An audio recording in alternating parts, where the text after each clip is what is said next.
Hello friends, स्वागत है आप सभी का। This is Pawan and you are watching learn with Pawan sir official YouTube channel. LT grade English का नया बैच स्टार्ट होने वाला है। ठीक है, तो 10 अगस्त तक इसके एडमिशन हो रहे हैं, जिसमें फ़ीस पर काफ़ी कंसेशन है। ठीक है, तो इसके बाद में 11 अगस्त से इसकी क्लासेस आपको मिलने लगेंगी। ठीक है, इसके अलावा यूपी टीजीटी का बैच भी बहुत जल्द ही लॉन्च होने वाला है। यूपी टीजीटी हो या यूपी पीजीटी हो या एलटी ग्रेड हो, ग्रामर का बहुत इम्पोर्टेंट रोल है इसमें। और यहाँ पर हम लोग आज डेमो क्लास फर्स्ट देख रहे हैं।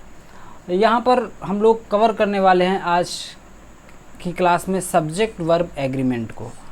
ठीक है, तो ये टॉपिक आपको यूपी टीजीटी के लिए भी पढ़ना है, पीजीटी के लिए भी पढ़ना है, और एलटी ग्रेड में इस टॉपिक को कॉन्कॉर्ड नाम से दिया गया है। ठीक है, कॉन्कॉर्ड कहें या फिर सब्जेक्ट वर्ब एग्रीमेंट कहें। यहाँ पर हम लोग 17 रूल्स के थ्रू इस टॉपिक को कंप्लीट करेंगे। यानी इस टॉपिक में और भी रूल्स हो सकते हैं, लेकिन जो बहुत इम्पॉर्टेंट रूल हैं वो करीब 12 से 15 रूल्स हैं, और कोई भी इम्पोर्टेंट रूल छूट ना जाए इसलिए मैंने यहाँ पर 17 रूल्स को लिया है। इससे रिलेटेड ट्रिक्स क्या हैं वो आपको बताएंगे। हर रूल से संबंधित क्वेश्चन भी रूल कंप्लीट होने के तुरंत बाद आपको कराए जाएंगे। ठीक है, तो बिल्कुल एंड तक बने रहिए क्लास में। क्लास ज़रूर थोड़ी लंबी होने वाली है, क्योंकि डेमो क्लास है, तो 1 घंटे से कम समय इसमें नहीं लगने वाला है। तो बहुत ही पेशेंस के साथ जुड़े रहें। फर्दर जानकारी के लिए आप हमारे टेलीग्राम चैनल को ज्वाइन कर सकते हैं। ठीक है, यहाँ से आप स्कैन करके इस QR को अभी ज्वाइन कर सकते हैं तुरंत, या फिर आप टेलीग्राम पर जा कर के @learn-with-pawan sir सर्च करेंगे तो आपको ये चैनल मिल जाएगा। ठीक है, इसके अलावा आपको न्यू बैचेस से संबंधित जानकारी के लिए व्हाट्सएप करना है। ठीक है, इस नंबर पर 9129207980 पर, तो आपको न्यू बैचेस से संबंधित और उसकी फ़ीस से संबंधित सारी जानकारी यहाँ पर प्रोवाइड करा दी जाएगी। चलिए पहुँचता हूँ हम लोग रूल नंबर फर्स्ट पर। सब्जेक्ट वर्ब एग्रीमेंट में जो पहला कहें या फिर कहें बहुत बेसिक रूल कहें, वो क्या है वो समझते हैं। चूँकि सब्जेक्ट वर्ब में एक शब्द यूज हुआ है एग्रीमेंट। क्या एग्रीमेंट है? यहाँ पर एक शब्द यूज किया गया है इस टॉपिक में, एग्रीमेंट। तो एग्रीमेंट इसमें है आपका, एग्रीमेंट का मतलब है समझौता। बहुत पुराने समय में जब भी कभी ग्रामर बनी होगी तो सब्जेक्ट और वर्ब के बीच में बैठकर एक बार समझौता हुआ था। ठीक है, बहुत प्राचीन कालीन बात होगी, हमें तो पढ़ने को मिला तो मैं आपको बता दे रहा हूँ। सब्जेक्ट और वर्ब के बीच में जो समझौता हुआ वो ये है कि अगर कभी भी कहीं भी कितना भी बड़ा सेंटेंस हो, कितना भी छोटा सेंटेंस हो, कहीं पर की भी बात हो, अगर सब्जेक्ट सिंगुलर है तो उसके साथ वर्ब भी सिंगुलर ही यूज होगी। सिंगुलर सब्जेक्ट है तो सिंगुलर वर्ब आएगी। एक तो समझौता ये है। दूसरा समझौता ये है कि प्लूरल वर्ब है तो प्लूरल वर्ब का यूज करना पड़ेगा। ठीक है, 2 बातें, बेसिक बातें ध्यान रखनी है। अगर सिंगुलर सब्जेक्ट है तो सिंगुलर वर्ब आएगी, अगर प्लूरल सब्जेक्ट है तो प्लूरल वर्ब आएगी। दैट्स इट, ये ही समझौता है। अब ये रूल पढ़ लेने के बाद भी हमें बहुत सारे रूल्स क्यों पढ़ने पड़ते हैं? क्योंकि कहीं कहीं पर चीज़ों को और ज़्यादा एक्सप्लेन करने की ज़रूरत पड़ती है बारीकी से, कहीं पर कुछ अपवाद होते हैं। ठीक है ना, तो चलिए वही सारी चीज़ें हमें समझने को मिलेंगी। फ़िलहाल यहाँ पर हम लोग देख लेते हैं। जैसे ये सेंटेंस है, he goes to school. He goes to school, goes यहाँ पे वर्ब है, और आप जान रहे हैं कि ये सिंगुलर वर्ब है, क्योंकि यहाँ पे सब्जेक्ट आपका ही है, और ही सब्जेक्ट सिंगुलर है तो वर्ब भी सिंगुलर ही आएगी इसके साथ, क्योंकि ये एक एग्रीमेंट है सब्जेक्ट और वर्ब के बीच में। दूसरा सेंटेंस है, the cat sits on the mat. The cat again singular subject है, और सिंगुलर सब्जेक्ट है तो वर्ब भी हमें सिंगुलर ही लानी पड़ी, सिट्स। ठीक है, वर्ब में जब एस लगा देते हैं, ऐसे एस लगा देते हैं तो वो सिंगुलर हो जाती है। They play in the garden, तो दे आपका प्लूरल सब्जेक्ट है और इसके साथ वर्ब भी प्लूरल है, यानी इसमें एस या एस नहीं लगा है वर्ब में। ठीक है, they play in the garden. I hope कि ये बात क्लियर है। जहाँ सब्जेक्ट सिंगुलर था वहाँ वर्ब भी सिंगुलर आए, जहाँ सब्जेक्ट सिंगुलर था वहाँ वर्ब भी सिंगुलर है, और जहाँ सब्जेक्ट प्लूरल है वहाँ वर्ब हमें प्लूरल देखने को मिली। ठीक है, तो ये बात क्लियर हो गई। चलिए इससे संबंधित कुछ इम्पॉर्टेंट क्वेश्चंस भी देख लेते हैं। यहाँ पर देखते हैं क्या आएगा, द गर्ल वेरी वेल। तो द गर्ल क्या है, सब्जेक्ट कैसा, हमें सबसे पहले सब्जेक्ट देखना है। ध्यान ये भी रखना है जो वर्ब आएगी वो सब्जेक्ट के अकॉर्डिंग आएगी, सब्जेक्ट जैसा है वैसी ही आपको वर्ब लानी है। सब्जेक्ट सिंगुलर है, आपको वर्ब को सिंगुलर करना पड़ेगा। ऐसा नहीं कि वर्ब सिंगुलर है तो आपने सब्जेक्ट को प्लूरल से सिंगुलर बना दिया तो गलत हो जाएगा। सब्जेक्ट जैसा वर्ब वैसी, सब्जेक्ट जैसा वर्ब वैसी। द गर्ल यहाँ पे सब्जेक्ट है सिंगुलर और सिंगुलर सब्जेक्ट है तो इसके साथ वर्ब भी सिंगुलर ही आनी चाहिए। The girl sings, SINGS, sings very well. Option B यहाँ पर आपका आंसर होना चाहिए। ठीक है, द गर्ल एक सिंगुलर सब्जेक्ट है इसलिए वर्ब मस्ट बी सिंगुलर यानी सिंग्स। नेक्स्ट क्वेश्चन भी देखो, the boys a lot of noise. यहाँ पे हमें दिख रहा है कि द बॉयज में बॉय में एस लगा है, इसका मतलब ये प्लूरल है और सब्जेक्ट प्लूरल है तो इसके साथ में जो वर्ब आएगी वो कैसी आनी चाहिए, प्लूरल आनी चाहिए। वर्ब जब कोई प्लूरल होती है तो उसमें एस या ES नहीं लगा होता है, तो यहाँ पे जो सही बनेगा वो the boys make a lot of noise, the boys make a lot of noise. Option B इसका सही आंसर है। आई होप के बात क्लियर है। ठीक है, अब बढ़ते हैं धीरे धीरे, जैसे जैसे हम लोग रूल्स का क्रम आगे बढ़ता जाएगा वैसे वैसे रूल्स का डिफ़िकल्टी लेवल भी बढ़ता जाएगा। ठीक है, तो बहुत ही पेशेंस के साथ और बहुत ही ध्यान से चीज़ों को देखेंगे समझेंगे। सेकेंड रूल है हमारा, two singular nouns joined by and. कभी कभी क्या होता है सेंटेंस में दो नाउन्स होते हैं, दो सिंगुलर नाउन्स होते हैं और वो एंड से जुड़े होते हैं, जैसे राम एंड श्याम। इसी तरीके से और भी चीज़ें हो सकती हैं। तो यहाँ पर जब दो नाउन एंड से जुड़े हों इसका मतलब वो प्लूरल हो गया और फिर उसके साथ प्लूरल वर्ब आएगी। चलिए क्वेश्चंस के थ्रू समझते हैं। जैसे हम कहें राम एंड श्याम, अब यहाँ पे एक तो व्यक्ति राम है और दूसरा व्यक्ति श्याम है और जब ये दो हो गए तो इसका मतलब दोनों मिलकर के ये हो गए, आपका सब्जेक्ट हो गए प्लूरल।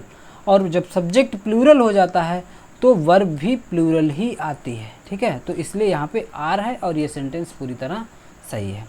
इसी तरीके से है आपका honesty and hard work. Honesty का मतलब है ईमानदारी, एक क्वालिटी हो गई, और दूसरी क्वालिटी है हार्ड वर्क करने की, लीड टू सक्सेस। इसीलिए यहाँ पर देखो ये दो क्वालिटीज़ हैं, दो चीज़ें हैं, दो मिलकर के आपका प्लूरल हो जाता है और इसीलिए वर्ब भी इसमें आई है आपकी प्लूरल।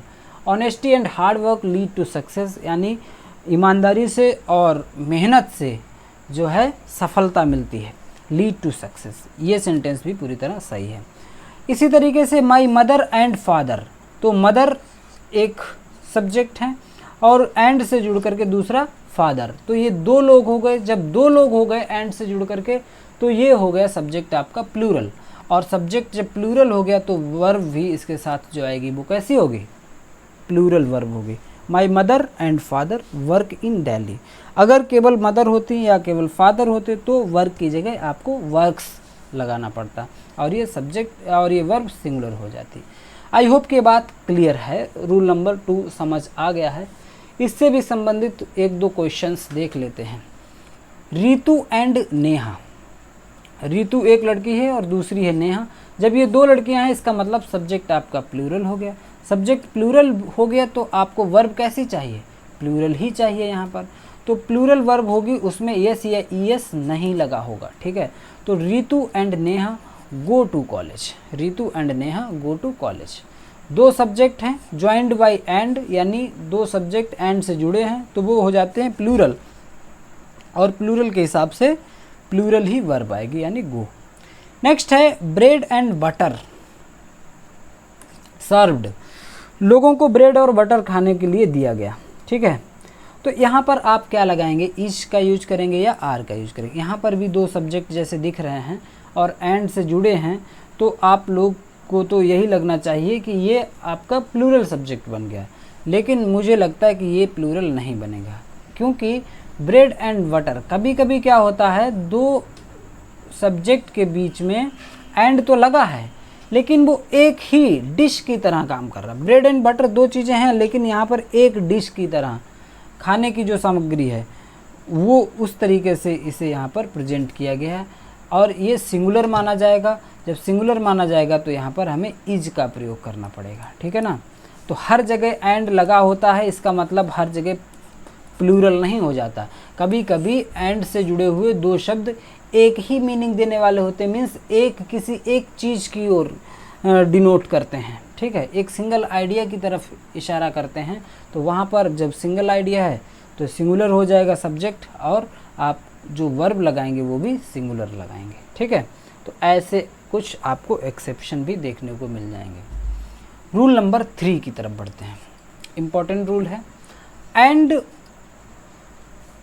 का मतलब वन आइडिया वन पर्सन हो तो सिंगुलर वर्ब, ठीक है। एंड लग करके, जैसे अभी ये लास्ट वाला क्वेश्चन हम लोगों ने देखा है, कभी कभी एक सब्जेक्ट है और फिर बीच में एंड लगा हुआ है, फिर दूसरा सब्जेक्ट है और ये दोनों सब्जेक्ट मिलकर के एक ही आइडिया बताते हैं, ठीक है। किसी एक आइडिया की बात करें, सिंगल आइडिया की बात करें या फिर सिंगल पर्सन की बात करें तो यहाँ पर सिंगुलर वर्ब ही लगेगी, ठीक है। चलो एग्जाम्पल ही देखेंगे तभी ज़्यादा क्लियर होगा। Fish and chips, fish and chips is my favourite dish.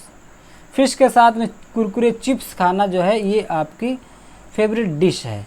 और जब फेवरेट डिश है, आपको समझ आ रहा है कि एक डिश की तरह इन दोनों चीज़ों को सिंगल डिश की तरह यूज किया जा रहा है, तो एक ये क्या हो गया, भोजन सामग्री हो गई और ये इज आएगा यानी हेल्पिंग वर्ब आएगी। इसके साथ जो वर्ब आएगी वो सिंगुलर आएगी, क्योंकि ये एक डिश है। एक डिश यानी फिश एंड चिप्स एक डिश है, तो सिंगुलर सब्जेक्ट है और सिंगुलर वर्ब आएगी। नेक्स्ट है the poet and philosopher is dead. क्या ये बात सही है? जो पोएट है, एक पोएट है यहाँ पर, द पोएट कवि, और एंड फिलोसफर, फिलोसफर का मतलब है दार्शनिक। ये दो चीज़ें एंड से जुड़ी हुई हैं, एंड से जुड़ी हैं। और यहाँ पे इज क्यों लगा है? इज लगा है तो इसे गलत होना चाहिए या नहीं होना चाहिए, ये चीज़ बहुत बारीकी से समझ लो, बहुत इंपॉर्टेंट क्वेश्चन है। समझना हमें ये है कि यहाँ पर द पोएट आर्टिकल हमें देखना पड़ेगा कि दोनों के साथ लगा है या एक के साथ लगा है। अगर आर्टिकल दोनों के साथ लगा है, जैसे द पोएट हो और यहाँ पे द फिलोसफर हो, तो इसका मीनिंग होता है कि ये दोनों लोग अलग अलग हैं, ठीक है ना। The poet and the philosopher होता तो इसका मीनिंग होता कि ये दोनों अलग अलग लोग हैं और दो व्यक्ति हैं, और फिर हमें यहाँ पे प्लूरल वर्ब लगानी पड़ती। लेकिन यहाँ पर पोएट से पहले द लगा है और यही द दोनों के लिए काम कर रहा है, the poet and the philosopher, common तरीके से। तो यहाँ पर इसका मीनिंग ये है कि जो पोएट है, जो कवि है, वही फिलोसफर भी है, यानी ये व्यक्ति एक ही है। द पोएट एंड फिलोसफर, ठीक है, इज डेड, वो उसकी डेथ हो गई है। तो यहाँ पे एक ही व्यक्ति की बात हो रही है, तो यहाँ पर हमें सिंगुलर वर्ब का यूज करना पड़ेगा और ये सेंटेंस हमारा एकदम सही होगा। नेक्स्ट, कभी कभी कुछ मुहावरे या कुछ लोकोक्तियों के तरीके से कुछ सेंटेंस होते हैं, time and tide waits for none, और यहाँ पर टाइम एंड टाइड्स ये सेंटेंस गलत है, क्योंकि टाइम समय की बात हो रही है और टाइड की बात हो रही है, तो दो सब्जेक्ट हो जाते हैं यहाँ पर। Time and tide, wait for none होगा, वेट्स वाला गलत हो जाएगा, ठीक है ना, वेट्स नहीं, वेट फॉर नन। वैसे इसका जो मीनिंग है वो तो यही होता है कि समय किसी की प्रतीक्षा नहीं करता। Time and tide wait for none, तो वेट वाला सही है टाइम एंड टाइड के साथ। क्वेश्चन देखते हैं कुछ इससे related. The owner and manager of the company. मैंने अभी पिछले क्वेश्चन में बताया, जब कभी आर्टिकल द, जैसे कोई आर्टिकल है द का यूज हो या आर्टिकल ए एन का यूज हो, तो यहाँ पे द ओनर दिया गया है, आपका द ओनर दिया है और उसके बाद में एंड दिया है और इसके बाद में मैनेजर दिया है। तो द ओनर एंड मैनेजर, इसका मतलब यह है कि जो ओनर है वही मैनेजर है, एक ही व्यक्ति की बात हो रही है, सिंगल पर्सन की बात हो रही है। लेकिन अगर हम यहाँ कर देते the owner and the manager, तो दो लोग हो जाते, एक तो ओनर है और दूसरा जो मैनेज करता है, the owner and the manager, और फिर जो यहाँ पे वर्ब आती वो प्लूरल वर्ब आती। लेकिन आपका सेंटेंस है द ओनर एंड मैनेजर, एक ही व्यक्ति की बात हो रही ऑफ द कंपनी, फिर यहाँ पे जो वर्ब आएगी वो कैसी आनी चाहिए, वो सिंगुलर वर्ब आनी चाहिए, और सिंगुलर है यहाँ पर was, option A. The owner and manager of the company was present, ठीक है, तो वाज के साथ ये सेंटेंस सही हो जाएगा। नेक्स्ट क्वेश्चन देखिए, राइस एंड करी। राइस एंड करी आप जानते हैं एक डिश होती है, और जब एक डिश की तरह इसे यूज करेंगे तो सिंगल वर्ब आएगी, सिंगुलर वर्ब आएगी इज। राइस एंड करी इज रेडी, ठीक है, इज सिंगल मील। नेक्स्ट और बहुत important rule, subject verb agreement का सबसे पसंदीदा रूल है। सब्जेक्ट वर्ब एग्रीमेंट से कोई क्वेश्चन पूछा जाता है तो यहाँ से आने की बहुत ज़्यादा संभावना रहती है। आप देखते हैं कि सेंटेंसेस में और का यूज होता है, या फिर आइदर और का यूज होता है, या फिर नाइदर नॉर का यूज होता है।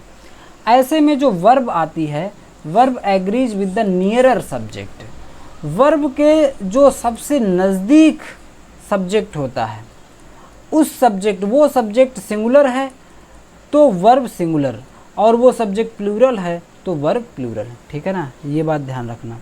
यानी वर्ब के नज़दीक जो सब्जेक्ट है वो सब्जेक्ट डिसाइड करेगा कि वर्ब सिंगुलर आएगी या प्लूरल आएगी। एग्जाम्पल देखिए, आइदर रमेश और हिज फ्रेंड।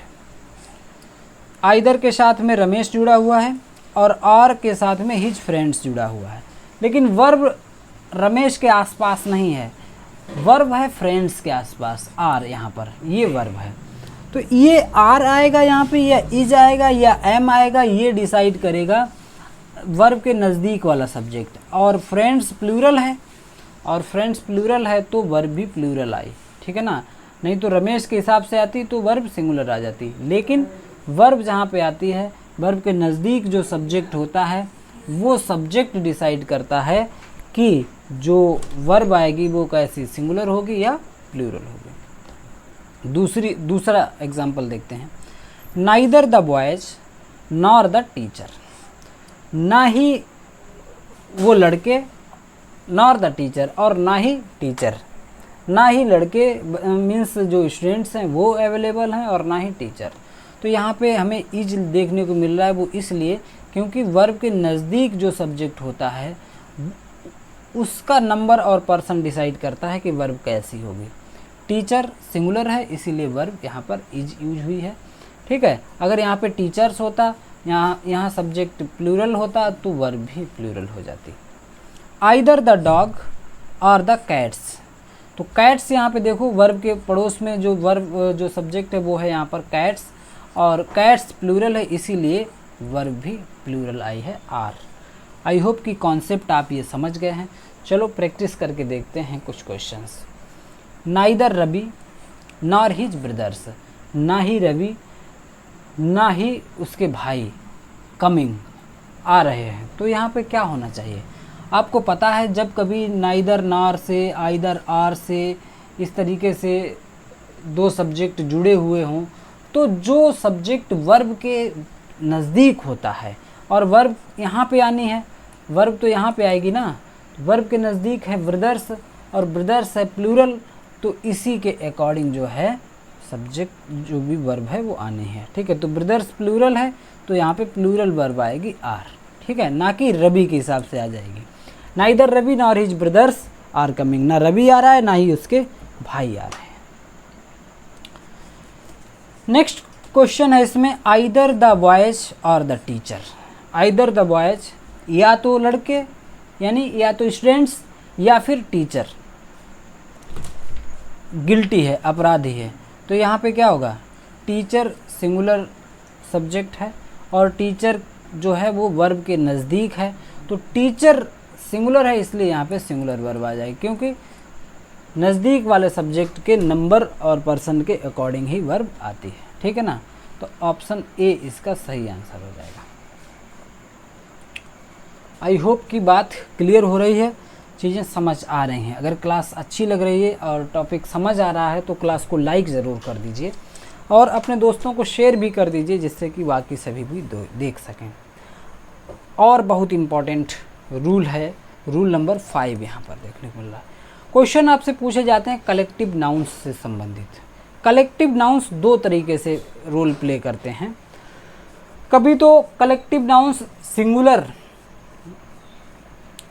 एक यूनिट की तरह अगर वर्क करते हैं तो वहाँ पर सिंगुलर वर्ब आ जाएगी।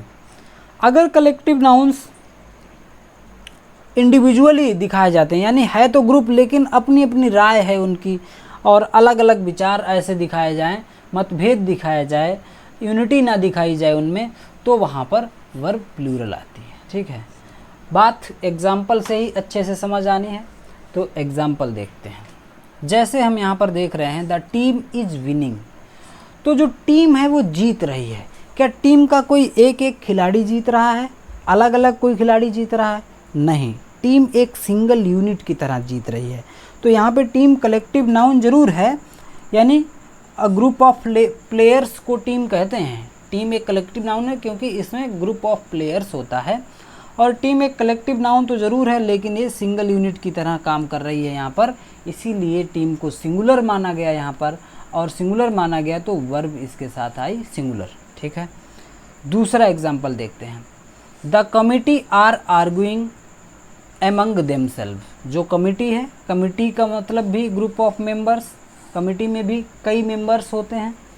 तो लेकिन यहाँ पर देखो, इस सेंटेंस को पढ़ते हैं तो इनमें यूनिटी नहीं दिख रही है, ये इंडिविजुअली एक दूसरे से आर्ग्यूमेंट कर रहे हैं। द कमिटी यानी ये एक मत नहीं है। तो आर्ग्यूइंग एमंग देमसेल्व, देमसेल्व का मतलब आपस में ही आर्ग्यू कर रहे हैं, बहस कर रहे हैं। तो यहाँ पे कमिटी क्या हो गई, ये कमिटी के सभी मेंबर्स के विचार अलग अलग दिख रहे हैं, अलग अलग दिख रहे हैं, आर्ग्यूमेंट दिख रहा है, सहमत नहीं है, एक इकाई की तरह, एक यूनिट की तरह काम करते नहीं दिख रही है, इसलिए इसे प्लूरल माना गया और इसके साथ प्लूरल वर्ब आर का यूज किया गया। नेक्स्ट है द जूरी। जूरी का मतलब होता है द ग्रुप ऑफ जजेज। जूरी में क्या होता है, कई सारे मेंबर होते हैं, कई सारे जज होते हैं, निर्णायक मंडल कहें तो। The jury has reached a verdict.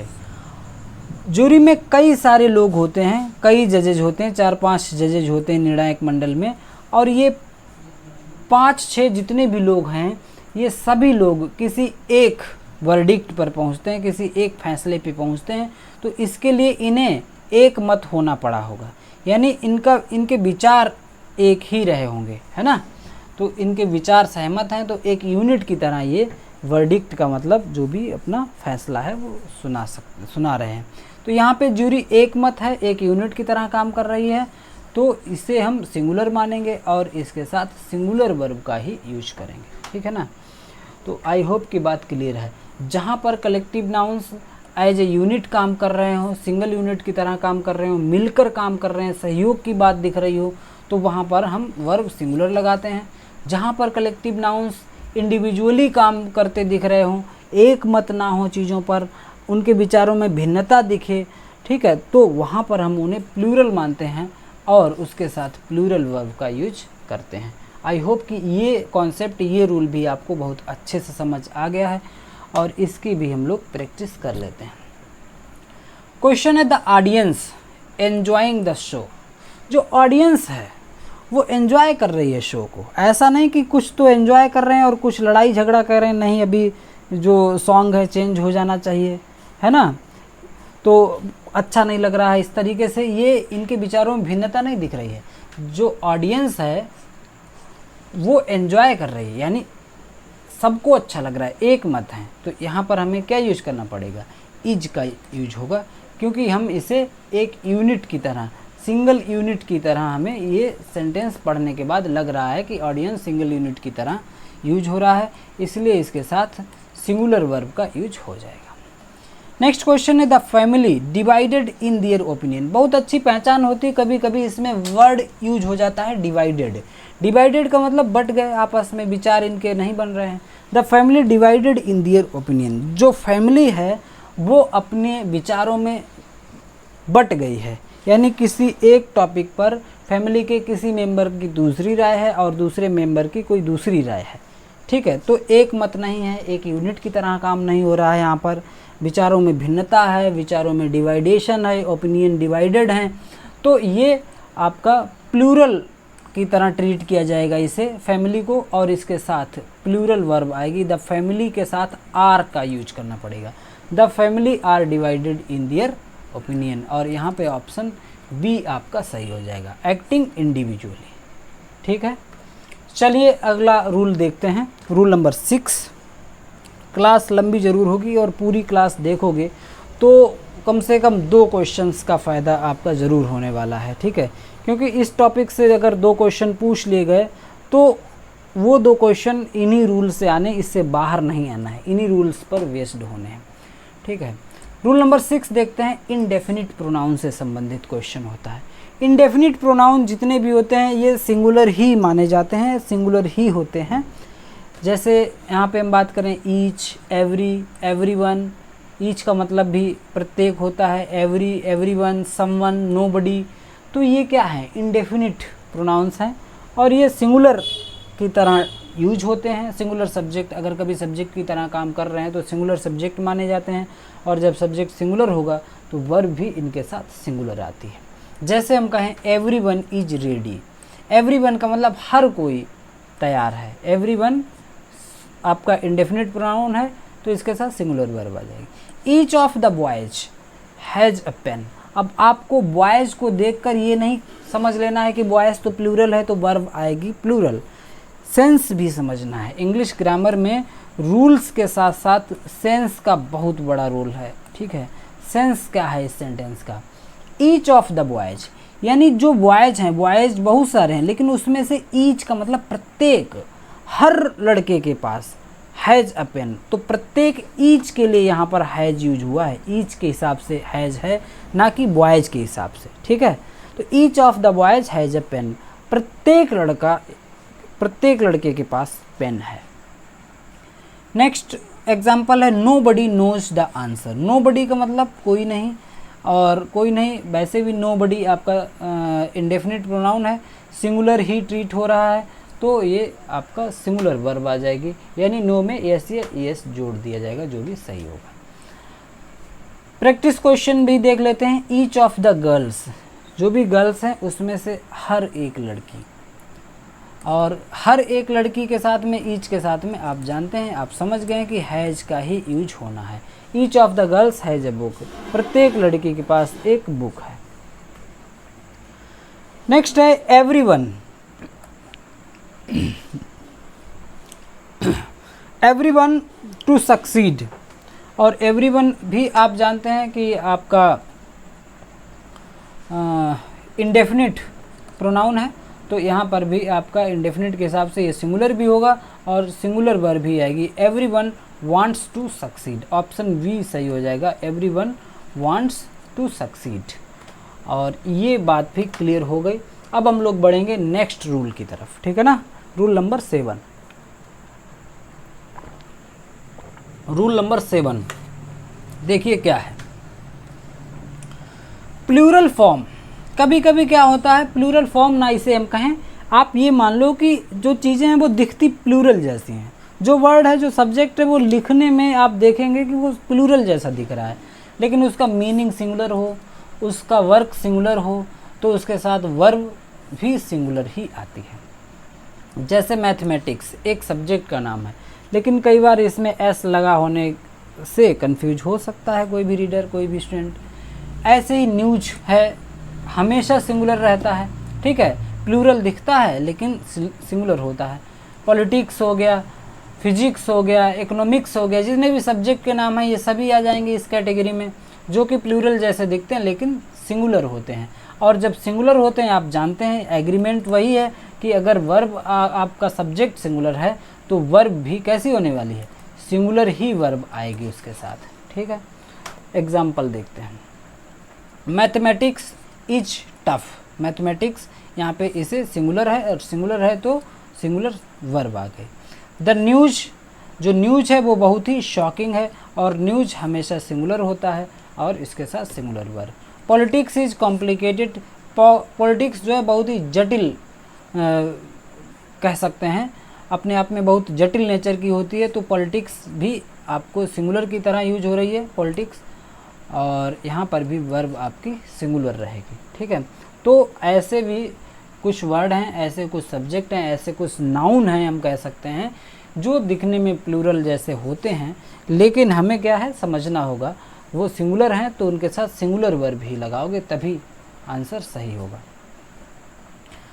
Practice question में द न्यूज़ के साथ में आपको लगाना है is, the news is true, जो न्यूज़ है वो सही है, सत्य है। Mathematics is my favourite subject, mathematics जो है वो मेरा फेवरेट सब्जेक्ट है। क्लास अच्छी लग रही तो क्लास को लाइक ज़रूर कर दें, और जो है चैनल पर नए हैं तो चैनल सब्सक्राइब कर लें, ठीक है। अनकाउंटेबल नाउन्स की बात करते हैं यहाँ पर।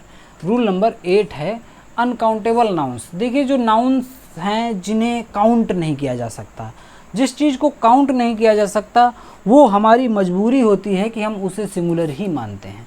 भाई जिस चीज़ को काउंट नहीं कर पाएंगे, वाटर को काउंट ही नहीं कर सकते, एक वाटर है या दो वाटर है या मल्टीपल वाटर्स हैं, तो इस तरीके से नहीं काउंट कर सकते। जो चीज़ काउंट नहीं है उसे हम काउंट नहीं कर सकते, उसे एक नहीं कह सकते, उसे दो नहीं कह सकते, उसे 10 नहीं कह सकते, तो वो सिंगुलर ही तो है। ऐसे ही मिल्क है, शुगर है, फर्नीचर है, काउंट नहीं कर सकते, इन चीज़ों को काउंट नहीं कर सकते हैं, तो इनके साथ अनकाउंटेबल नाउन्स जितने भी हैं सभी के साथ हमें सिंगुलर वर्ब का यूज करना पड़ेगा। Water is essential uncountable noun है तो सिंगुलर वर्ब आ गई।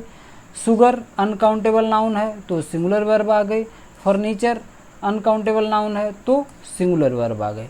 तो एक नियम ये भी बहुत इजी नियम है, अनकाउंटेबल नाउन जो भी हैं उनके साथ सिंगुलर वर्ब आएगी, क्योंकि अनकाउंटेबल नाउन्स हमेशा सिंगुलर ही होते हैं। प्रैक्टिस सेशन में क्या है, द फर्नीचर इज ओल्ड, ना कि आर। अब आपके दिमाग में ऐसा भी क्वेश्चन आ सकता है कि सर हमारे यहाँ तो बहुत सारे फर्नीचर हैं, टेबल है, चेयर है, और हम कह सकते हैं द फर्नीचर, और फर्नीचर को फर्नीचर्स भी कह सकते हैं। तो यहाँ पर सारे डाउट आपके क्लियर हो जाने चाहिए। फर्नीचर को कभी भी एस या ई एस नहीं लगाया जा सकता। फर्नीचर को जैसे ही फर्नीचर्स करोगे गलत हो जाएगा, ठीक है ना। जो अनकाउंटेबल है, जिसे गिन नहीं सकते, जिसे 1 2 3 नहीं कह सकते, 1 फर्नीचर, 2 फर्नीचर, 3 फर्नीचर, तो उसके साथ एस या ई एस भी नहीं लगा सकते, यानी उसे प्लूरल भी नहीं बना सकते। हाँ, इसे विशेष परिस्थितियों में प्लूरल बना सकते हैं, उसके लिए कुछ और शब्दों का सहारा लेना पड़ता है।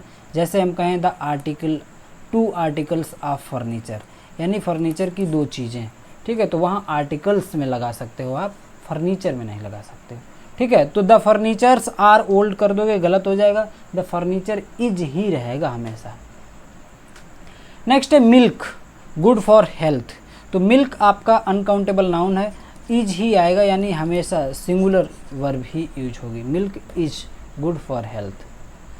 टाइटल्स ऑफ बुक्स, जो बुक्स के टाइटल हैं, टाइटल्स ऑफ बुक्स, मूवीज़। कभी कभी कुछ बुक्स के, इंग्लिश बुक्स के टाइटल होते हैं या मूवीज़ के नाम होते हैं, वो ऐसे होते हैं जब वो मूवी हमने नहीं देखी हैं, वो बुक्स मैंने पढ़ी नहीं हैं, तो कई बार हमें ये समझ ही नहीं आते ये बुक्स के नाम हैं, और उन्हें हम देखने के हिसाब से प्लूरल मान लेते हैं, गलत कर देते हैं। जैसे गुलिवर्स ट्रेवल्स, गुलिवर्स ट्रेवल्स बहुत बार पूछा गया है, एसएससी एग्ज़ाम्स में तो ये खूब क्वेश्चंस में यूज हुआ है। इस बुक का नाम गुलिवर्स ट्रेवल्स एक बुक का नाम है, लेकिन क्वेश्चन में हमें दिखता है कि गुलिवर्स ट्रेवल्स, ट्रेवल में एस लिखा है, तो यहाँ पर हम आर लगा के चले जाते हैं और गलत हो जाता है। अब चूँकि ये एक बुक का नाम है गुलिवर्स ट्रेवल और बुक का नाम है, तो हमें यहाँ पे इज ही लगाना पड़ेगा, और ये सेंटेंस सही है। कभी भी गुलिवर्स ट्रेवल्स आर और इस तरीके से नहीं कर सकते। नेक्स्ट है the brothers Karamazov is a great book. ये भी एक बुक का टाइटल है। अब जो ऐसे टाइटल हैं जिनके नाम कभी आपने सुने नहीं होंगे, तो निश्चित ही है कि कन्फ्यूजन होगा। The brothers Karamazov is a great book, अगर कभी ऐसा आगे लिखा हुआ मिल जाएगा तब तो आप समझ जाएंगे कि ये बुक का नाम है, और इसके साथ हमें इज ही यूज करना है, यानी सिंगुलर वर्ब ही यूज करनी है। The Avengers is popular world wide. The Avengers है वो जो है मूवी होगी, और ये पॉपुलर है वर्ल्ड वाइड, यहाँ पे सिंगुलर वर्ब यूज होगी, ठीक। ग्रेट एक्सपेक्टेशंस देखने में प्लूरल लगता है, ग्रेट एक्सपेक्टेशंस, लेकिन जिसने पढ़ा है या नहीं पढ़ा है, कहीं बाई चांस आपके क्वेश्चन में भी ऐसे ही डिस्कस कर दिया गया, आगे समझा दिया गया कि जिससे कि आप समझ जाएं ये है क्या। Great Expectation written by Dickens, अगर रिटन बाय डिकेंस है तो ये बुक जरूर होगी, और बुक जरूर है। अगर ये बुक है तो चाहे ये एस या एस लगा हो या जो भी है, प्लूरल जैसी खूब दिख रही हो, फिर भी ये एक बुक है, और बुक है तो हम सिंगुलर ही लगाएंगे। Great Expectations is written by Dickens, ठीक है, क्लियर है। The Ramayana a sacred text, एक बुक का नाम है, तो यहाँ पर भी हम लोग इज का ही यूज करेंगे, ठीक है। तो आई होप कि ये रूल भी आप क्लियरली समझ गए हैं। Rule number 10, time, money, distance. कभी टाइम की बात होती है, 2 घंटा बहुत अच्छा समय होता है, 2 घंटा पर्याप्त होता है, इस टाइप की बातें होती हैं। मनी की बात करते हैं, 10,000 रुपये एक अच्छा खासा अमाउंट है, ऐसे क्वेश्चंस आते हैं। डिस्टेंस की बात होती है, 300 किलोमीटर की दूरी कोई दूरी नहीं होती है। इस टाइप के सेंस जब आपके सेंटेंसेस में निकलें तो इसका मतलब ये सिंगल यूनिट की बात हो रही है यहाँ पर, और वहाँ पर सिंगुलर वर्ब का यूज करेंगे आप, ठीक है। चलो एग्जाम्पल से देखेंगे तब समझ आएगा। जैसे हम कहें 5 hours is a long time, 5 hours को अलग अलग नहीं दिखाया गया यहाँ पर, एक समय, एक यूनिट के तरीके से दिखाया गया कि जो 5 घंटे का समय है ना, काफ़ी समय होता है, इज ए लॉन्ग टाइम, ठीक है, बहुत समय होता है 5 घंटे का, ये सेंस है। तो 5 आवर्स को एक सिंगल यूनिट की तरह यूज किया गया है, तो यहाँ पे सिंगुलर वर्ब ही यूज होगी। ऐसे ही 10 किलोमीटर्स, डिस्टेंस की बात हो रही है, 10 kilometres is a long walk, 10 kilometre की जो वॉक है ना काफ़ी लंबी है भाई, तो 10 किलोमीटर्स को भी यहाँ पर एक यूनिट की तरह यूज किया गया है डिस्टेंस बताने के लिए, तो इज यानी सिंगुलर वर्ब का यूज होगा। इसी तरीके से 100 rupees is not enough, 100 rupees कोई चीज़ होती है, यानी 100 रुपये कोई रुपए होते हैं, तो वो सेंस है। तो 100 रुपीज़ को भी एक यूनिट की तरह यूज किया गया, 100 रुपीज़ इज़ नॉट इनफ, यानी सिंगुलर वर्ब। आई होप कि ये बात क्लियर है। 5 आवर्स एक यहाँ पर सिंगल यूनिट की तरह यूज हो रहा है, लंबा समय है। 10 किलोमीटर्स एक लंबी वॉक है। 100 रुपीज़ कोई रुपीज़ नहीं होती, यानी 100 रुपीज़ कोई पैसा थोड़ी होता है, उसे क्या 1 मिनट में फिनिश हो जाएगा। तो आप समझ गए यहाँ पर सिंगुलर वर्ब का यूज होगा। जैसे हम कहें 10 minutes enough to complete this, तो 10 minutes are enough to complete this नहीं करना पड़ेगा, 10 मिनट पर्याप्त हैं इसके लिए, ये नहीं। इसका मतलब है कि 10 मिनट का समय बहुत है इसके लिए, ठीक है। तो 10 मिनट का समय यानी 10 मिनट को एक यूनिट की तरह यूज कर रहे हैं हम लोग, तो इज का यूज करेंगे। 10 मिनट्स इज इनफ, ठीक है, 10 minutes is enough to complete this, clear है। इसी तरीके से दिया है 50 रुपीज़ अ लो अमाउंट, 50 रुपये बहुत छोटा अमाउंट है, तो 50 रुपये को 50 रुपये अलग अलग एक एक के सिक्के की तरीके से नहीं देखना है, एक लो अमाउंट, एक अमाउंट की तरह, एक सिंगल यूनिट की तरह देखना है। तो 50 rupees is a low amount, यानी बहुत छोटा अमाउंट है। ऑप्शन ए इसका भी सही हो जाएगा, ठीक है। तो इज का यूज होगा, क्लियर है। क्लियर है तो क्लास को लाइक कर दीजिए, जो भी लोग नए हैं चैनल को सब्सक्राइब कर दें, ठीक है। नेक्स्ट क्वेश्चन है वन ऑफ, ये भी स्ट्रक्चर पूछा जाता है, क्वेश्चन देखने को मिलते हैं यहाँ से। वन ऑफ के बाद में आता है प्लूरल नाउन। वन ऑफ जैसा स्ट्रक्चर होगा, वन ऑफ के साथ में प्लूरल नाउन दिया होगा, लेकिन उसके साथ जो वर्ब आएगी वो सिंगुलर ही आएगी, ठीक है। कैसे? इवन दो पढ़ते हैं यहाँ पर, even though the object of one of, one of के बाद में जो ऑब्जेक्ट आता है यानी वो प्लूरल नाउन होगा, फिर भी the subject one is singular, subject तो आपका वन ही माना जाएगा यहाँ पर, और वन सिंगुलर है, so the verb should be singular, ये बात भी आपको ध्यान रखनी है। एग्जाम्पल से देखते हैं। One of the players, one of the players, अब आप कहेंगे प्लेयर्स तो प्लूरल है, इसके साथ हैज़ आ गया, गलत हो गया, लेकिन ये हैज़ प्लेयर्स के लिए है ही नहीं, ये है वन के लिए। वन ऑफ द प्लेयर्स, वो जो प्लेयर्स हैं उसमें से कोई एक, वन ऑफ द प्लेयर्स, उन प्लेयर्स में से एक हैज स्कोर्ड अ गोल, उन प्लेयर्स में से एक प्लेयर ने एक गोल मतलब गोल किया है। ऐसे ही वन ऑफ द स्टूडेंट्स, वो जो स्टूडेंट्स हैं उसमें से कोई एक वाज एब्सेंट, अनुपस्थित था, ठीक है, इसलिए वन के हिसाब से सिंगुलर वर्ब। वैसे तो स्टूडेंट दिख रहा है प्लूरल, और जो लोग नहीं जानते हैं, नहीं पढ़ के जाएंगे ये रूल, तो वो गलत करके आ जाएंगे, क्योंकि उन्हें दिख रहा है कि स्टूडेंट्स प्लूरल है और उसके साथ वर आना चाहिए, लेकिन वहाँ पर जो वाज आ रहा है वो वन के लिए आ रहा है। ठीक है ना, ये भी देखना है कि सब्जेक्ट कहाँ है, वर्ब कहाँ है, काफ़ी दूरी होती है फिर भी जुड़े हुए होते हैं। ठीक है, नेक्स्ट है one of my friends. One of my friends का मतलब मेरे दोस्त कई हो सकते हैं, उसमें से कोई एक। इज़ कमिंग टूडे, ठीक है, आ रहा है, तो वन के अकॉर्डिंग, वन के हिसाब से इज यानी सिंगुलर वर्ब आई है।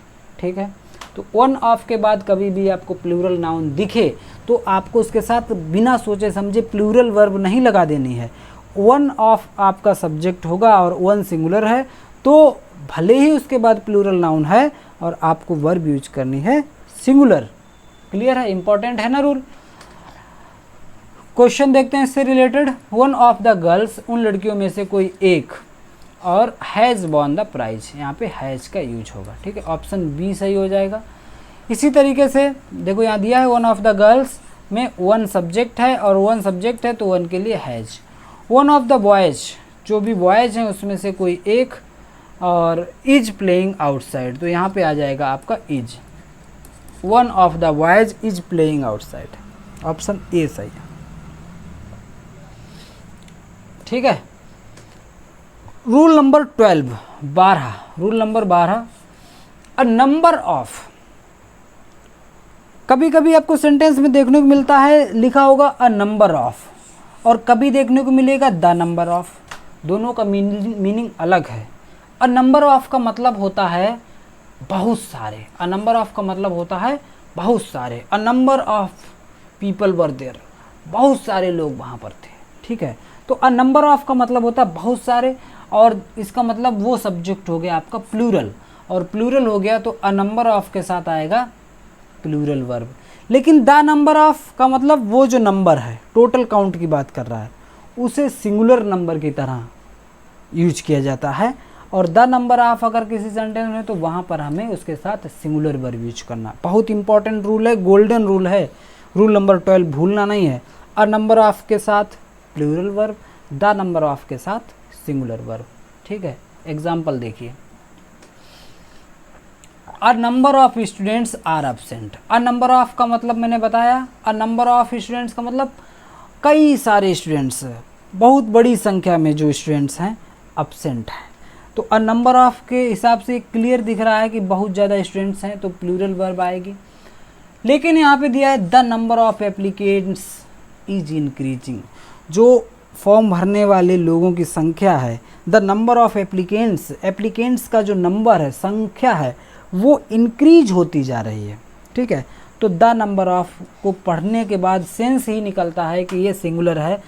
द नंबर ऑफ एप्लीकेंट्स का मतलब है जो आवेदनकर्ताओं की संख्या है वो इंक्रीज होती जा रही है, तो द नंबर ऑफ के साथ में सिंगुलर वर्ब। फिर से अ नंबर ऑफ बुक्स, बहुत सारी बुक्स हैव बीन इश्यूड, तो यहाँ पर अ नंबर के लिए हैव, द नंबर ऑफ के लिए सिंगुलर वर्ब, और अ नंबर ऑफ के लिए प्लूरल वर्ब। आई होप कि ये बात भी बहुत अच्छे से क्लियर हो गई है।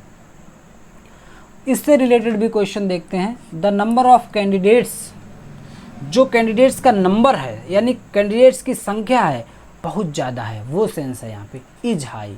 द नंबर ऑफ के साथ मैंने बताया था सिंगुलर वर्ब आती है इज हाई।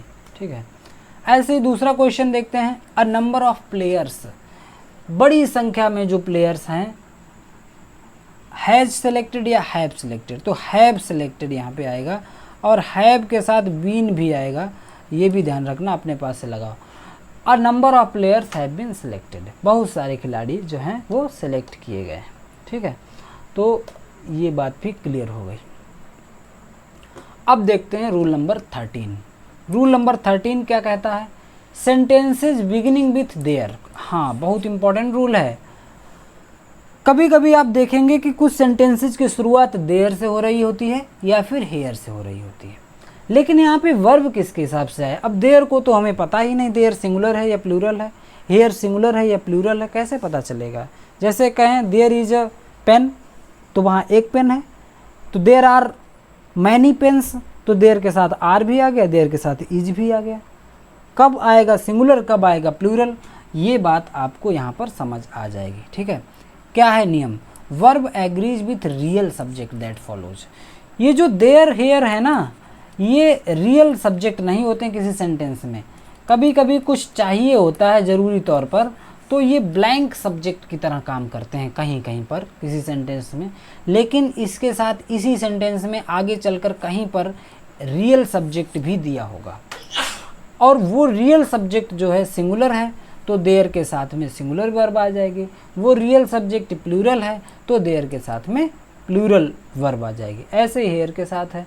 ठीक है, एग्जाम्पल देखिए, जैसे हम कह रहे हैं यहाँ पर there is a cat in the room, तो देयर अपने आप में ना सिंगुलर है ना प्लूरल है, ये आपका देयर रियल सब्जेक्ट भी नहीं है, रियल सब्जेक्ट है कैट, और कैट है सिंगुलर, जब कैट सिंगुलर है तो देयर के साथ में सिंगुलर वर्ब। ऐसे यहाँ पे दिया है देयर आर मैनी स्टूडेंट्स, तो देयर अपने आप में ना आर आना है इसके साथ ना इज आना है, ये डिसाइड करेगा रियल सब्जेक्ट। रियल सब्जेक्ट है स्टूडेंट्स, स्टूडेंट्स प्लूरल हैं तो देयर के साथ में प्लूरल वर्ब आ गई। Here comes the train, train singular है तो हेयर के साथ में सिंगुलर वर्ब आ गई।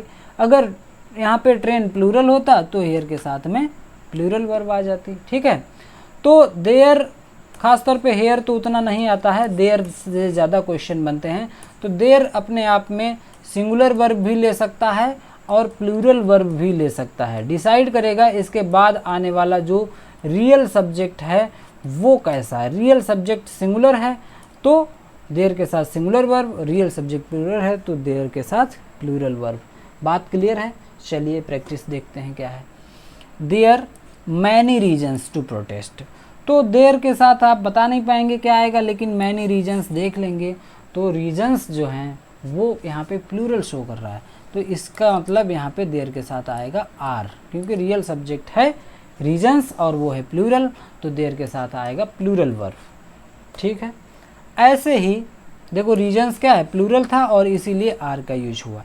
ऐसे ही यहाँ पे there a boy at the door, वहाँ दरवाजे पर एक लड़का है, तो बॉय सिंगुलर है, जब बॉय सिंगुलर है तो वर्ब भी देयर के साथ जो आएगी वो सिंगुलर आ जाएगी। There is a boy at the door, option A. ठीक है, नेक्स्ट रूल है 14, रूल नंबर 14 क्या है, ये भी बड़ा इंपॉर्टेंट रूल है। रिलेटिव प्रोनाउन भी आपको बहुत अच्छे से पढ़ना पड़ेगा, पार्ट्स ऑफ स्पीच में बड़ा टॉपिक है। चलिए देखता हूँ, relative pronoun who which that, ये रिलेटिव प्रोनाउन का काम करते हैं।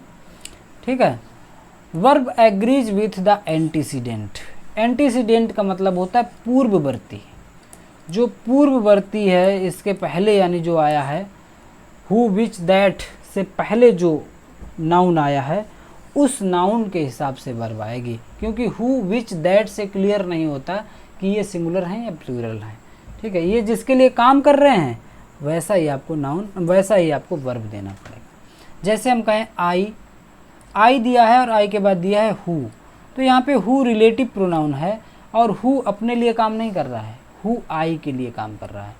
हु आई के लिए काम कर रहा है, इसका मतलब आई की जगह ले सकता है, आई हु के साथ वैसा ही ट्रीटमेंट होना चाहिए यहाँ पर जैसा आई के साथ हो सकता है, तो इसीलिए हु के साथ यहाँ पर एम आ गया है, क्योंकि हु जो है आई के लिए काम कर रहा है, हु में इस समय क्वालिटीज आई वाली हैं, तो आई हु एम योर टीचर, मैं जो कि तुम्हारा टीचर हूँ, विल हेल्प यू, आपकी मदद करूँगा। ठीक है, ऐसे ही दूसरा सेंटेंस देखिए, she is the one who is guilty, तो one who is guilty, one singular है और सिंगुलर के लिए हु आ रहा है, तो यहाँ पे हु भी सिंगुलर ही माना जाएगा और इज जो है आपका सिंगुलर वर्ब यूज हो जाएगा वन के लिए, वन के हिसाब से। ठीक है, ऐसे ही है they are the students who, they are the students, अब हु यहाँ पे क्या है, सिंगुलर है या प्लूरल है, देखना होगा कि हु किसके लिए काम कर रहा है। अरे हु तो स्टूडेंट्स के लिए काम कर रहा है, हु स्टूडेंट्स के लिए काम कर रहा है और स्टूडेंट है प्लूरल, इसका मतलब हु भी प्लूरल वाली क्वालिटी रखा है यहाँ पर, और इसलिए हु के लिए यहाँ पर हु के साथ आना चाहिए हैव, यानी प्लूरल वर्ब। आई होप कि बात क्लियर हो गई है।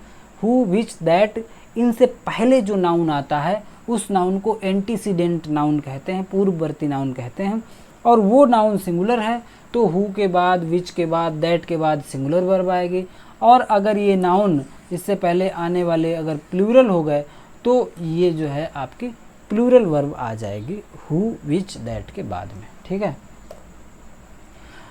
प्रैक्टिस सेशन में क्या है इसमें, she is one of those girls, one of those girls. अब देखिए यहाँ पे हु दिया है, हु से पहले दिया है गर्ल्स, और गर्ल्स से प्लूरल, इसका मतलब हु के बाद जो वर्ब आएगी वो प्लूरल आएगी।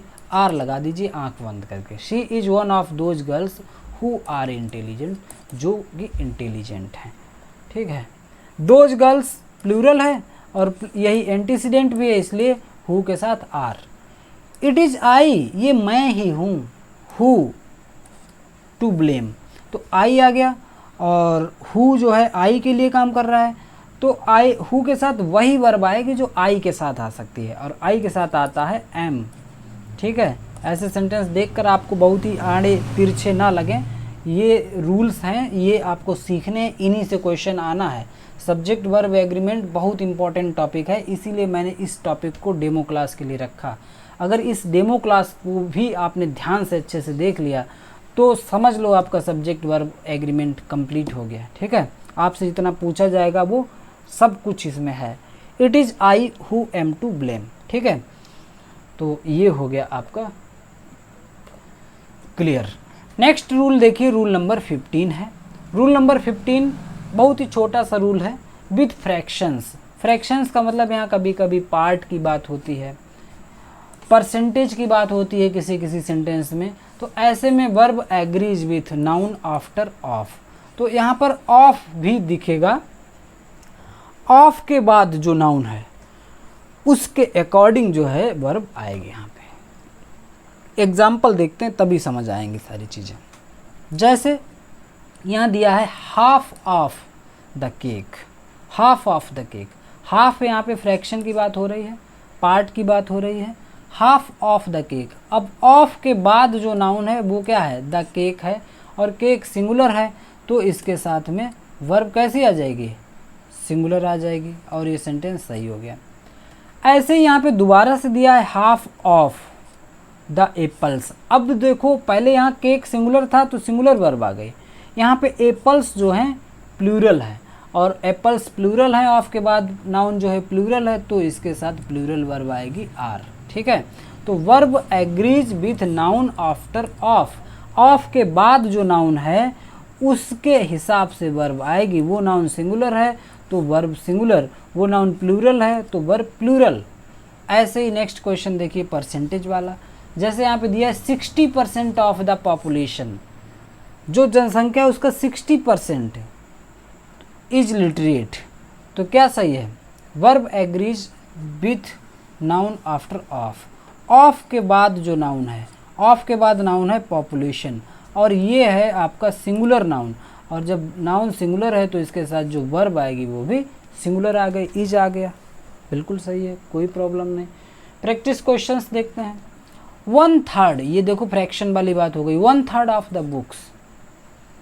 ऑफ के बाद में आपको देखने को मिला है किताब, बुक्स, जो किताबें हैं उनका 1/3, 1/3 बुक्स जो हैं, और बुक्स प्लूरल आ गया तो इसके साथ जो वर्ब आएगी वो प्लूरल आएगी, यानी are. 1/3 of the books are damaged, option B सही आंसर हो गया। बुक्स प्लूरल है तो वर्ब आ गई प्लूरल। ऐसे यहाँ दिया 70% ऑफ द वर्क, जो काम है उसका 70% वो डन हो गया है। तो यहाँ पे हमें देखना है कि ऑफ के बाद में दिया है वर्क, और वर्क है सिंगुलर नाउन, और सिंगुलर है तो इसके साथ जो वर्ब आएगी वो सिंगुलर आएगी, यानी कि सिंगुलर है यहाँ पे is. 70% of the work is done, 70% काम हो चुका है। वर्क एक अनकाउंटेबल नाउन है और सिंगुलर ही माना जाएगा उसे, और सिंगुलर है तो सिंगुलर वर्क। ठीक है, रूल नंबर 16, रूल नंबर 16 देखते हैं। Some nouns are always plural, take plural verbs. ये तो गोल्डन रूल है, यहाँ से क्वेश्चन आते हैं, लेकिन ठीक है बहुत इंपॉर्टेंट रूल है। कुछ नाउन्स जो होते हैं वो हमेशा ही प्लूरल होते हैं, और ख़ास बात ये है कि अधिकतम इसमें से प्लूरल दिखते भी हैं, जैसे scissors, trousers, spectacles, clothes, people, cattle, ठीक है, इस तरीके से। इसमें और भी चीज़ें आ सकती हैं, गोगल्स, स्पेक्टेकल्स, प्लायर्स, इस तरीके से चीज़ें आती हैं। तो ये कुछ नाउन हैं जो हमेशा ही प्लूरल होते हैं। जब ये हमेशा प्लूरल हैं तो इनके साथ हमेशा से प्लूरल वर्ब ही आनी है। The scissors are on the table. Scissors का मतलब होता है कैंची। अब आप कहेंगे कैंची तो एक है, लेकिन सीजर्स क्यों कहते हैं? तो इसमें ज़्यादातर आप लोग देखेंगे सीजर्स हैं, ट्राउजर्स हैं, स्पेक्टेकल्स हैं, इसमें दो चीज़ें होती हैं। कैंची में भी आप लोग देखेंगे तो दो हिस्से होते हैं कैंची में, ठीक है। ऐसे ही जो आपका स्पेक्टेकल्स होता है, गोगल्स होता है, जो चश्मे होते हैं, उनमें भी दो पार्ट होते हैं। ऐसे ही ट्राउज़र में भी आप लोग देखेंगे तो दो पार्ट होते हैं, ठीक है, दो लेग्स होती हैं उनमें भी। तो ये जोड़े में होते हैं, इसीलिए इन्हें प्लूरल लिखना ज़रूरी होता है और प्लूरल वर्ब भी आती है इनके साथ। The scissors are on the table. इसी तरीके से पुलिस है, पुलिस में ऐसा कुछ नहीं होता, लेकिन पुलिस अपने आप में ही प्लूरल है, ठीक है। हमेशा पुलिस जो शब्द है वो प्लूरल है, इसके साथ वर्ब भी हमेशा प्लूरल ही आएगी। क्लोथ्स, जब CLOTHES होता है क्लोथ्स, तो इसका मतलब सिले सिलाए कपड़े होते हैं, रेडीमेड होते हैं, तो वो होता है आपका प्लूरल, और इसके साथ जो वर्ब आती है वो भी प्लूरल आती है। जब क्लोथ्स ऐसे लिखा हो CLOTHS, क्लोथ्स दो तरीके से लिखा जाता है। CLOTHS क्लोथ्स, इसका मतलब कपड़े का पूरा, जिसे आप कहते हैं, जिसमें से कपड़ा कटवा करके लाते हैं, आप उसे सिलवाते हैं, तो वो जो बिना सिला हुआ अनस्टिच्ड क्लॉथ होता है वो तो अनकाउंटेबल ही होगा। CLOTHS, इसमें ES नहीं होता है, लेकिन जो ES वाला होता है ये प्लूरल होता है, और ये सिला हुआ रेडीमेड स्टिच्ड भी होता है, ठीक है। तो आई होप की बात क्लियर है। अगर ये वाला क्लोथ्स होता तो इसके साथ सिंगुलर वर्ब आएगी, और क्लोथ्स इस तरीके से हो गया तो इसके साथ प्लूरल वर्ब आएगी, ये बात भी क्लियर होगी। द कैटल, ऐसे ही एक वर्ड है कैटल। कैटल का मतलब होता है मवेशी, जानवर, और कैटल भी अपने आप में प्लूरल है और 100% प्लूरल वर्ब है, दिखता नहीं है प्लूरल ये, ठीक है। तो द कैटल आप ऐसे ही याद कर लो कि ये एक प्लूरल नाउन है, ठीक है। जब प्लूरल नाउन है तो इसके साथ जो वर्ब आएगी वो प्लूरल आएगी, यानी are. The cattle are grazing in the field, जो जानवर हैं वो फील्ड में चर रहे हैं। कैटल क्या है? प्लूरल है, ठीक है। और कैटल को और ज़्यादा प्लूरल नहीं, कई बार तो आपसे ऐसे पूछा जाता है कैटल्स आर ग्रेजिंग, तो कैटल्स भी नहीं हो सकता। कैटल अपने आप में प्लूरल है, उसमें एस लगा दोगे गलत हो जाएगा, ठीक है। तो कैटल्स आर जहाँ पे दिख जाए तो समझ लो कैटल्स गलत है। इसी तरीके से नेक्स्ट क्वेश्चन है दीज ट्राउजर्स, ये जो ट्राउजर्स हैं, पहनने वाले ट्राउजर्स की ही बात है यहाँ पर। टू टाइट, बहुत ज़्यादा टाइट हैं, तो ट्राउजर्स जो है प्लूरल नाउन है, इसके साथ प्लूरल वर्ब ही आएगी हमेशा। These trousers are too tight. I hope कि बात क्लियर हो गई है। और आज का final rule number 17। Rule number 17 क्या कहता है? When subject is separated by phrase, verb agrees with main subject, not the word in between. ये थोड़ा सा टफ हो गया, समझो रूल क्या है। यहाँ पे आप ऐसे समझ लो इस रूल को, कभी सेंटेंस में along with देखने को मिले, पहले तो खाली with देखने को मिले, with देखने को मिले, along with देखने को मिले, और together with देखने को मिले, या as well as देखने को मिले, या in addition to देखने को मिले, तो जो वर्ब आती है वो मेन सब्जेक्ट के हिसाब से आती है। मेन सब्जेक्ट का मतलब, और दूसरी बात, इससे पहले जो सब्जेक्ट आया होगा जनरली उसके हिसाब से आती है। जैसे देखिए, दोनों बातें यहाँ समझ आ जाएंगी एग्जाम्पल्स में। The captain along with his team was present. अब देखिए along with, अगर हम कहें कि along with है, अब इसका मेन सब्जेक्ट क्या है? अगर आप सेंस लगा सकते हैं तो the captain along with his team, जो कैप्टन है वो इस सेंटेंस में मेन सब्जेक्ट दिख रहा है, ठीक है। अगर ऐसे ना पहचान पाएँ तो ये समझ लेना कि along with के पहले जो है यही वाला मेन सब्जेक्ट है। अगर ये कैप्टन जो है सिंगुलर है तो फिर वर्ब भी इसके लिए जो आएगी, वाज यहाँ पर आएगा, वो सिंगुलर ही आएगा। ये टीम के हिसाब से या टीम्स के हिसाब से नहीं आ सकता। इसी तरीके से my friend along with his parents, मेरा दोस्त एलॉन्ग विद हिज पेरेंट्स अपने पिताजी के अपने पेरेंट्स के साथ आ रहा है, इज कमिंग। तो पिताजी तो आ ही रहे हैं, पेरेंट्स तो आ ही रहे हैं, लेकिन मेन सब्जेक्ट है माई फ्रेंड इज कमिंग। तो माई फ्रेंड सिंगुलर है तो वर्ब इसके साथ सिंगुलर आएगी। The teacher as well as the student, ये इंपॉर्टेंट क्वेश्चन है। तो एज वेल एज से पहले जो सेंटेंस है, जो सब्जेक्ट है, एलॉन्ग विद से पहले जो सब्जेक्ट है, विद से पहले जो सब्जेक्ट है, टुगेदर विद से पहले जो सब्जेक्ट है, इन एडिशन टू से पहले जो सब्जेक्ट है, वो अगर सिंगुलर है तो जो वर्ब यहाँ पे आ रही है वो सिंगुलर आएगी। अगर वो सब्जेक्ट मेन सब्जेक्ट प्लूरल है तो जो वर्ब आएगी यहाँ पर वो प्लूरल आएगी। ठीक है, ये फाइनल रूल था 17। क्वेश्चन देखते हैं क्या है। The principal along with the teachers, principal जो है एलॉन्ग विद द टीचर्स। अब यहाँ जो वर्ब आएगी वो टीचर्स के अकॉर्डिंग लगा दोगे, गलत हो जाएगा। मेन सब्जेक्ट है आपका यहाँ पे principal. The teachers along with the principal along with the teachers is attending the seminar, यानी जो प्रिंसिपल है अपने टीचर्स के साथ सेमिनार को अटेंड कर रहा है। तो यहाँ पे ऑप्शन ए सही आंसर हो जाएगा। प्रिंसिपल एक सब्जेक्ट है जो कि सिंगुलर है और सिंगुलर है तो इज। इसी तरीके से the man together with his sons, वो जो व्यक्ति है ना अपने लड़कों के साथ, तो सन्स के हिसाब से प्लूरल मत लगा देना यहाँ।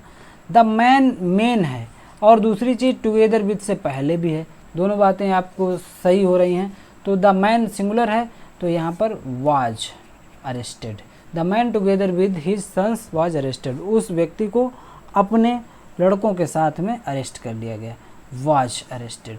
ठीक है, तो आई होप के बात क्लियर हो गई।